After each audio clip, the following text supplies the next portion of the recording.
Baik, assalamualaikum warahmatullahi wabarakatuh. Alhamdulillah rabbil alamin. Assalatu wassalamu ala asyrafil anbiya'i wal mursalin sayyidina maulana Muhammadin wa ala alihi wa sahbihi wa barik wa sallim ajmain, amma ba'du. Alhamdulillah, kita panjatkan puji syukur kita kehadirat Allah Subhanahu wa taala yang telah mempertemukan kita kembali di pertemuan ketiga pada hari ini. Jika sebelumnya kita sudah belajar tentang bayanatus syakhsiyah atau tentang identitas diri, di pertemuan pertama kita belajar tentang mufradatnya, kosakatanya, kemudian kita buat identitas diri kita masing-masing kemarin.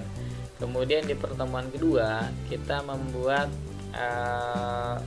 percakapan sederhana terkait tentang bayanatus syakhsiyah.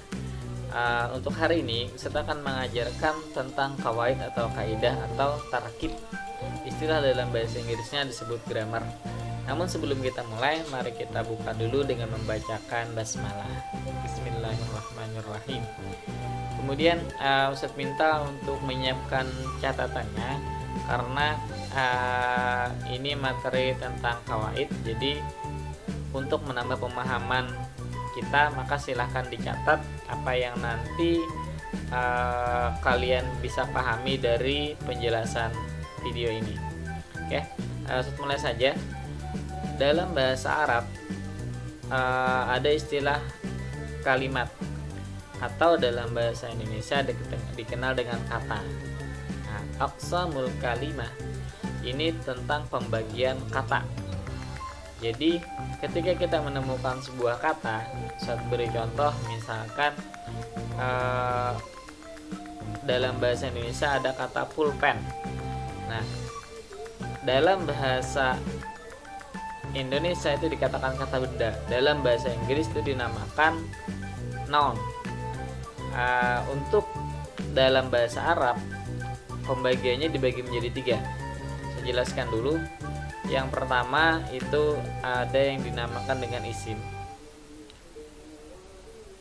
Yang kedua ada yang dinamakan dengan fi'il.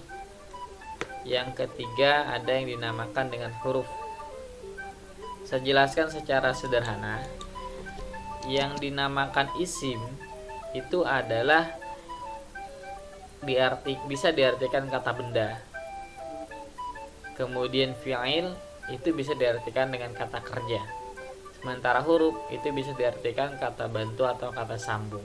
Nah, jadi sederhananya isim itu adalah kata benda. Contoh, pulpen tadi dalam bahasa Indonesia itu disebut kata benda, dalam bahasa Arabnya dinamakan qalamun.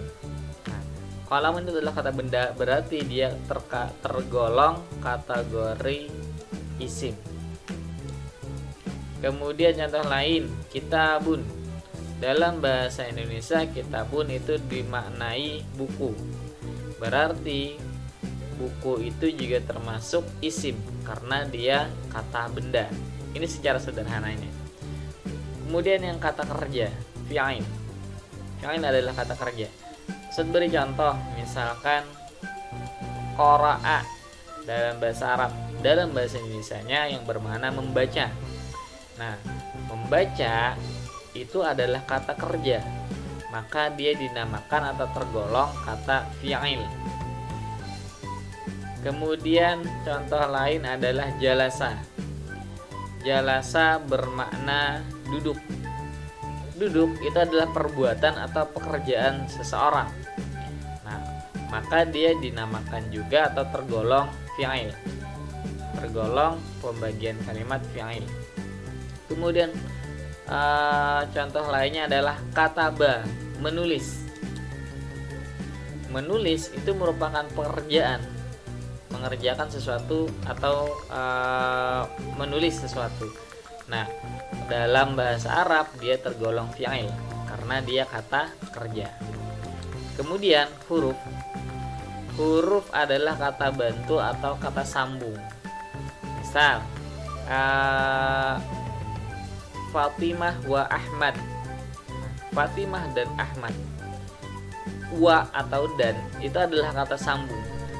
Atau misalkan contoh lain adalah ana adhabu ilal madrasah. Saya pergi ke sekolah. Ila itu adalah huruf. Itu sederhananya. Apa yang dinamakan isim, fi'il, dan huruf. Kemudian Ustaz jelaskan Ustaz jelaskan agar kita bisa membedakan mana isim, mana fi'il, dan mana huruf. Kalau kita tahu terjemahnya mungkin akan lebih mudah. Seperti tadi saya sebutkan, kitabun artinya buku, berarti dia tergolong isim. Nah, untuk membedakannya secara mudahnya kita harus tahu ciri-cirinya. Apa itu ciri isim, apa itu ciri fi'il, dan apa itu ciri huruf. Pertama, Ustaz jelaskan ciri isim dulu.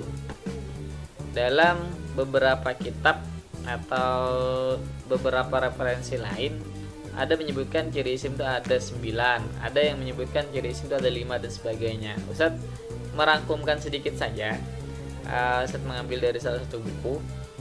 Dia menyebutkan kita bisa mengklasifikasikan ciri isim itu menjadi 4. Pertama, cirinya adalah alif lam. Nah, adanya alif lam di awal kalimat. Alif lam. Contohnya, al-kitabu. Ini ada alif lam di depannya. Al-kitabu. Ada alif lam di depannya. Berarti dia bisa kita katakan isim karena dia merupakan adanya alif lam ini menandakan bahwa dia adalah isim atau mencirikan bahwa dia adalah isim.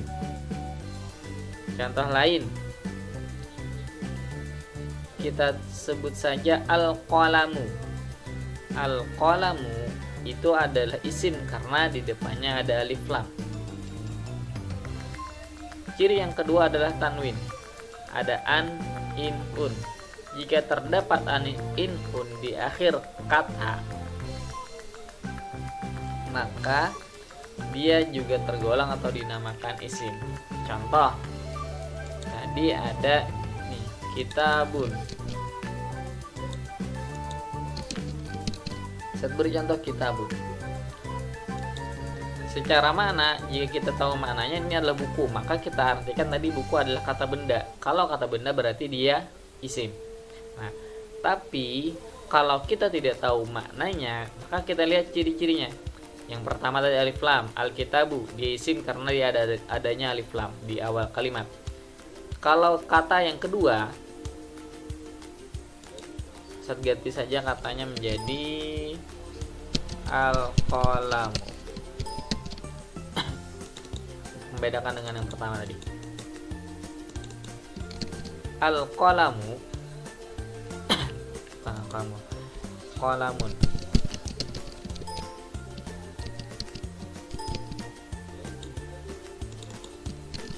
Qalamun ini tidak ada alif lam di depannya, tapi ada tanwin di belakangnya, maka dia juga tergolong isim.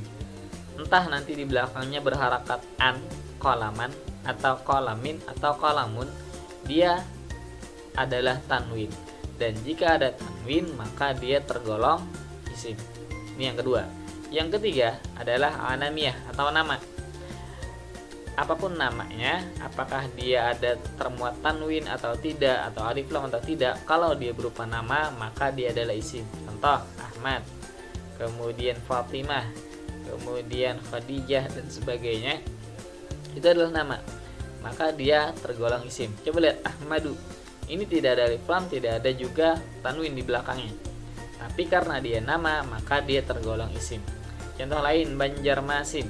Nah, ini juga nama, tapi nama daerah atau nama kota. Nah, ini juga tergolong isim karena dia termasuk nama. Ciri isim yang ketiga. Yang keempat, adanya ta marbutah atau ta seperti ini. Atau ta untuk kalimat perempuan. Contohnya madrasatun. Coba lihat di contoh sini. Madrasatun. Ini tidak ada alif lam di depannya. Ada tanwin dan dia juga menandakan isim. Kemudian selain itu juga ada ta marbutah. Nah, biasanya yang ada ta marbutah ini adalah isim. Jadi ketika pian menemukan 4 ciri ini, alif lam, tanwin, nama, atau ta marbutah pada suatu kata, maka dia akan tergolong isim. yang tadi bisa kita terjemahkan kata benda. Kemudian yang kedua, ketika kita sudah mengenali ciri-ciri isim, maka akan mudah bagi kita untuk mengklasifikasikan mana fiil, mana huruf. Fiil itu tidak ada ciri terkhusus. Cirinya adalah jika tidak ditemukan ciri-ciri isim. Ciri isim tadi apa? Alif lam, tanwin, nama, dan ta marbutah. Coba lihat contohnya, dhahaba. Apakah dia ada alif lam di depannya? Atau ada tanwin di akhirnya? Atau berupa nama?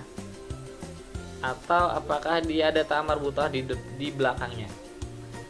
Jika tidak ada ciri-ciri tersebut, maka dia adalah fi'il, walaupun kita belum tahu terjemahannya apa.